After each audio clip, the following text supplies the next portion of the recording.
Hello and welcome to Gamescom 2024. I am Simon Cardy with Matt Purslow for IGN, and we have seen an extended look at Indiana Jones and the Great Circle gameplay, a full 15 minutes, couple of different levels, a little look around some of the mechanics, and I think so far, you'd be expecting from Machine Games something that has the essence of a bit of Riddick, a bit of Wolfenstein in there, which you're definitely getting in Indiana Jones and the Great Circle. But I think the surprise we got is there's quite a bit of the Hitman games in this, not only in some of the stealth systems, but the way the levels themselves are designed. Yeah, so as we know, kind of like Indy does disguise himself in the films to get into certain areas, and we're actually seeing a bit of that in the mechanics of the game.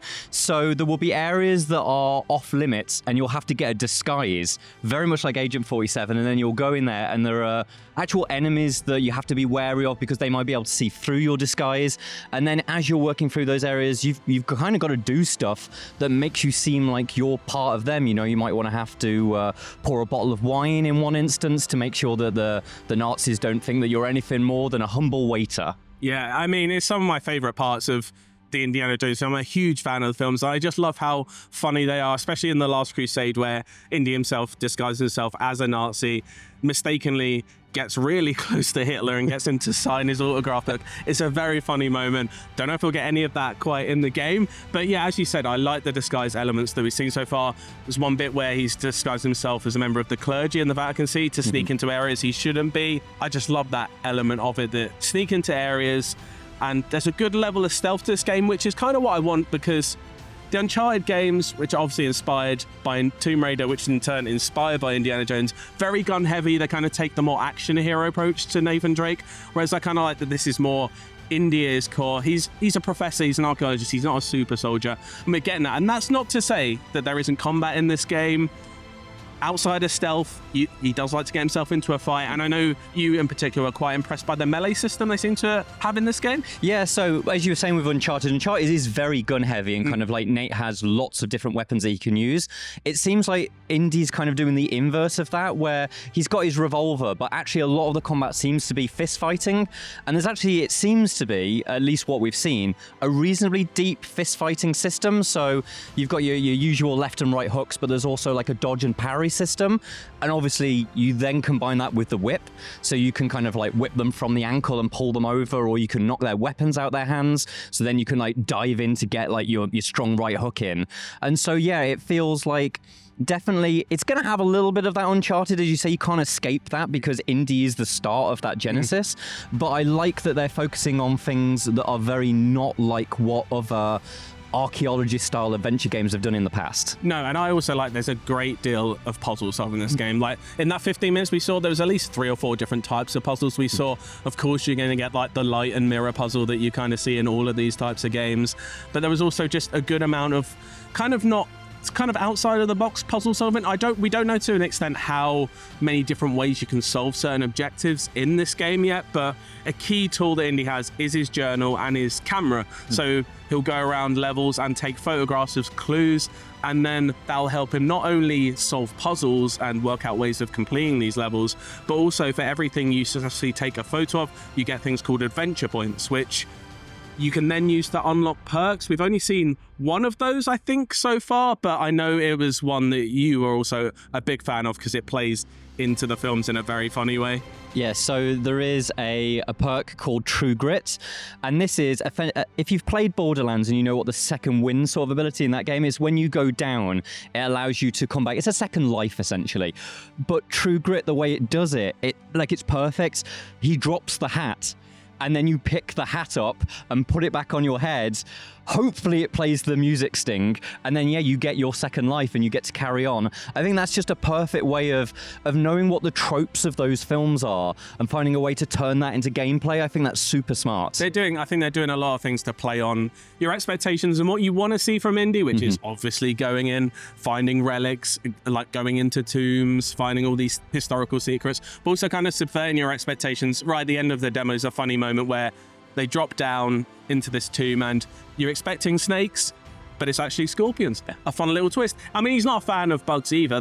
That's more a Temple of Doom. A lot of bugs in Temple of Doom. You're expecting snakes. I'm sure there will be snakes in this game. We haven't played it yet. We don't know how it feels. I'm hopeful about it, but they really seem to have like cracked the essence of Indiana Jones. And it does, like, and I said cliche, but kind of does feel like you're playing an unofficial, well, almost an official film of Indiana Jones. They've got it spot on, and that includes even Troy Baker's impersonation, which, you know, if you squint your ears, if you can do that, I don't know if that's the thing, isn't too far away from. I think he's got it pretty well. Yeah. One big question people have had since the start of reveal this game is first versus third person. 95% of the game is first person. I'm happy with that. That is what separates it from the likes of Uncharted and Tomb Raider, I think. Otherwise, it would be, to an extent, a bit of a copy of those games and the Hitman games. There are moments where it switches to third person. Some of those, I think, work well. Like the climbing, that makes sense, this in third person. But then, like, every, like, whip swing you do, for like a second cuts to third person. That is a little jarring for me at the moment. I don't know about you. Yeah, I find the kind of like, there's almost a bit of Deus Ex, if you know the modern Deus Ex games have when you go into cover, it goes into third person, which feels like very natural for it. It feels like it works for the gameplay mechanics. It is obvious in this that when he does the whip crack to swing himself over a chasm, that they want to have that kind of cinematic element of Indy. But the moment is so small, it's a second, so you're going out into third person for a second and then back into first person. Whereas with the climbing, you've got a more extended period and it makes more sense of that. I hope that there's a toggle that I can switch that on and off, because quite honestly, I'd rather play the game mostly in first person. It is a game that is clearly built for first person. And I want to play most of the game that way. Especially because, like, the details of some of these, like, levels, it's a beautiful looking game. And I kind of, you know, I think you can be immersed in third person games, but first person does give you that extra little boost to that, I think. And seeing some of these worlds and, you know, holding the journal up in first person, it all feels very tangible. And I like when games feel tangible.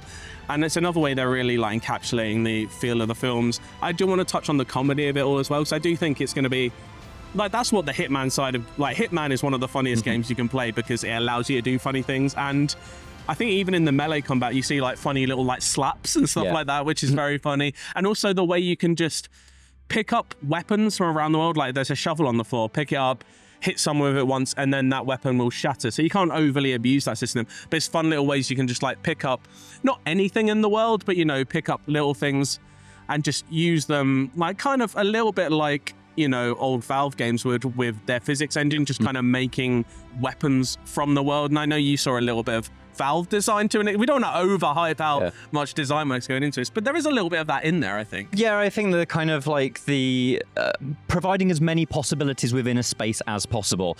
They did talk about how there's a lot of linear sections, but then there's a lot of kind of like, I guess you call them wider linear sections, which is where you get to make more of your own choices on how you progress through the mission. And that's where, we're going back to the disguise system, you have disguises that work for particular story sections, but then it seems like you get to keep those disguises, and then if you find an area that would require a similar presence, you can switch back into that.